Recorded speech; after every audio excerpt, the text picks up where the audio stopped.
I didn't sleep much, and so I would take pills to go to sleep or smoke pot. And I also worked in a bar at the time. They didn't ask how old I was, so I didn't tell them. And I'd take any pill that would get me up in the morning, and I would take something for, a bit of afternoon entertainment. I tried an H-bomb once, the heroin, just swallowed it. Didn't really do much for me at all. NOS is quite a funny drug. Ethanol, rush, shit you snort, that's quite funny. They work good together. Ketamine's good, trips are good, but there's different you got to use them together. Weed and crack are quite opposite, but I use them together.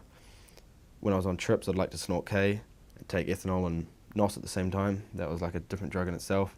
And then there was like speed, GOE and base and coke and shit like that. That was just like another whole, it just sort of depended what you felt like for that day, for that week, or month or whatever. I didn't like the taste of alcohol, so I didn't use alcohol to come off the crack. I used heroin, and then soon enough, I had a heroin addiction too, which was, had to be maintained, and it took a long time to finally break the habit. Started with drinking.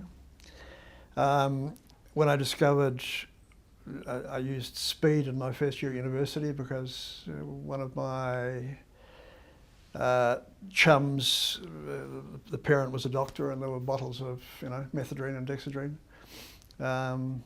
Pot, 68. Smoked opium in Saigon in 69, loved it. Acid. About the only drugs I didn't abuse were barbiturates. I never liked those. I know with Special K I was given pure K, and I went into a K coma or whatever you call it. I know with GBH as well, that happened too. So those are really frightening.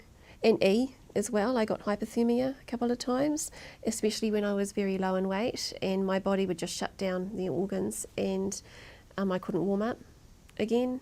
One time someone popped something in my mouth when I was in a club, and it dissolved real quick. I think it was pure MDMA, and for 3 days I went majorly overdosing on E, and my boyfriend had to keep me awake or lose me. Crack kind of speeds up your heart, and heroin does the opposite, and it could really do more damage than just doing the one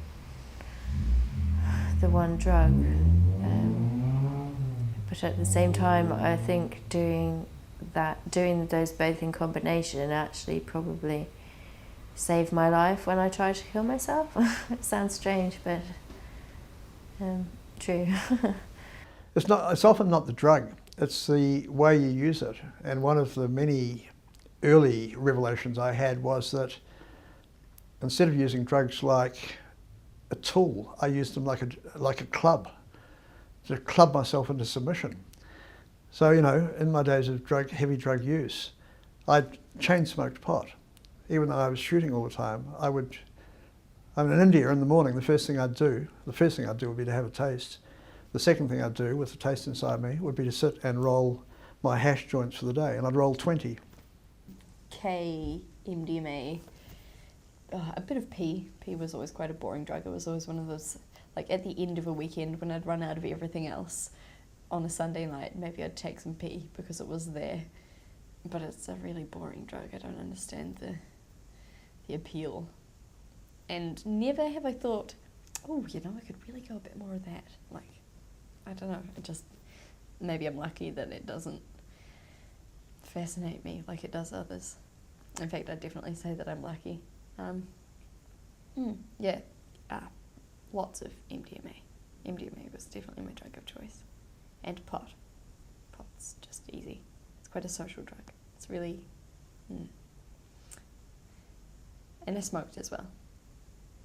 Again, it was a kind of a boredom thing. If I had nothing to do, I'd go and buy a pack of cigarettes and smoke them.